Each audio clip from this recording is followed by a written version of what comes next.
I've covered the basics of the QAnon movement, as well as the many amazing coincidences regarding some of Q's posts in my previous video. In this video, I'll simply be going over who QAnon is, generally speaking, and the continuity of the QAnon operation, and address the questions: is QAnon affiliated with or in any way connected with President Donald Trump?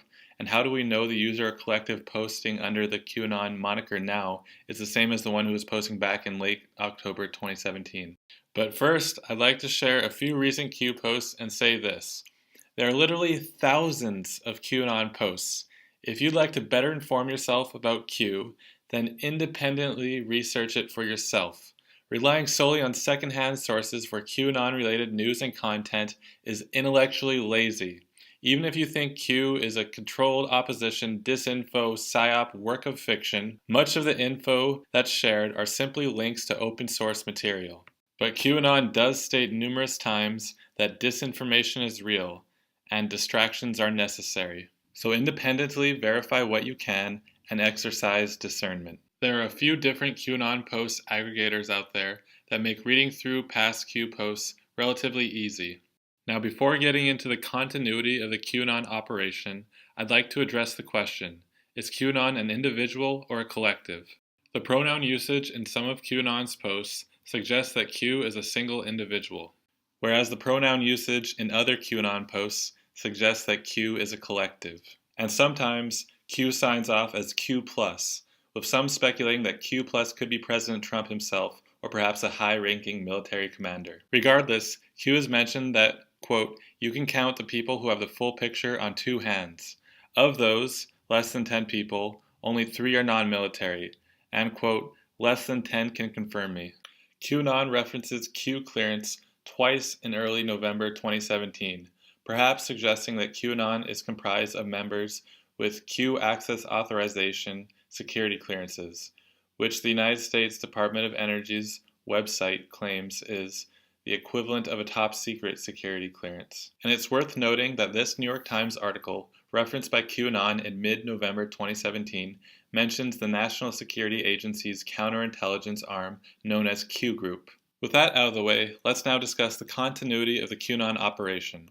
On websites like 4chan and 8chan, there are a number of different boards dedicated to specific topics where users can post content relatively anonymously. On some boards, for any given thread, of which many can be created on a daily basis, a user is allocated a unique, randomly assigned ID, which stays the same for this user only for that particular thread that they're posting in. Threads are archived after a period of time or once they're filled with posts, usually being capped off at a few hundred. For QAnon's first 100 or so posts, Q posted under different IDs specific to the thread Q is posting in, which made differentiating a legitimate Q post from other posts challenging at times. This is likely why QAnon emphasized the importance of creating a graphic illustration of previous Q posts, which Q could affirm the validity of in later posts. Now let's talk trip codes. A trip code is essentially a hashed username used on image boards that's specific to a unique password. On November 9th, 2017, a user on 4chan appearing to be QAnon using the trip code visible here affirms the validity of the posted graphic of prior Q posts. Shortly after, this user posts an image which is almost certainly taken from a flight just east of Hong Kong and will be important later. It's also important to note that the flight path for Air Force One, which was flying from Beijing to Vietnam when that image was posted, went almost right over Hong Kong.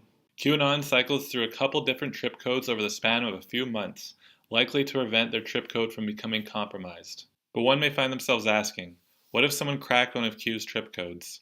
What if the QAnon moniker has been hijacked at some point along the way, and the user or collective posting its QAnon back in October of 2017 is entirely different than the QAnon who's posting now? Well, on May 22nd, 2018, QAnon posts these images, one of which looks to be a new image taken aboard a flight just east of Hong Kong. The lighting and pattern of the cloud cover in this image is essentially identical to the lighting and pattern of the cloud cover in the image QAnon posted on November 9th of 2017, suggesting that these pictures were taken aboard the same flight and only seconds apart. So in other words, the user with the trip code who validated the graphic of previous Q posts on November 9th of 2017 and who posted the original Hong Kong picture is almost certainly the same user or collective who posted the second Hong Kong picture on May 22nd of 2018. More evidence to suggest that the QAnon operation has not been hijacked some point after May 22nd, 2018 is the trove of original photos that Q has posted prior to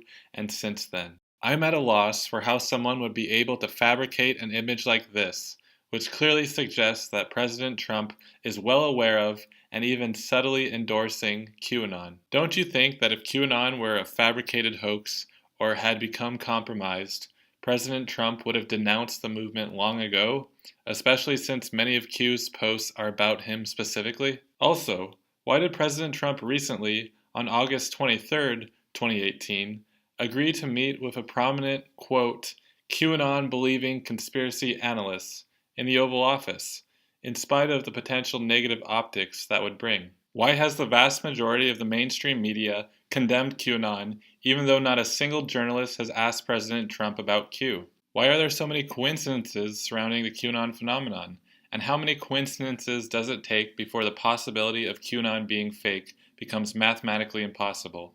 Why have tens of thousands of new sealed court proceedings been filed during the time QAnon has been posting? I'd love for those with doubts about the authenticity of QAnon to address these questions, because I'm hard-pressed to reach any conclusion other than QAnon is an individual or collective who's closely associated with, and at times seems to include, the President of the United States. Are all those sealed indictments possibly related to the article Q has linked to at least 9 different times that's about the United States Attorney General Jeff Sessions having appointed a Utah federal prosecutor, John Huber, quote, who has the power to seek indictments and prosecute cases, and teamed him up with Inspector General of the United States Department of Justice, Michael Horowitz, who has 470 investigators at his disposal if the president wants to see swift and decisive action?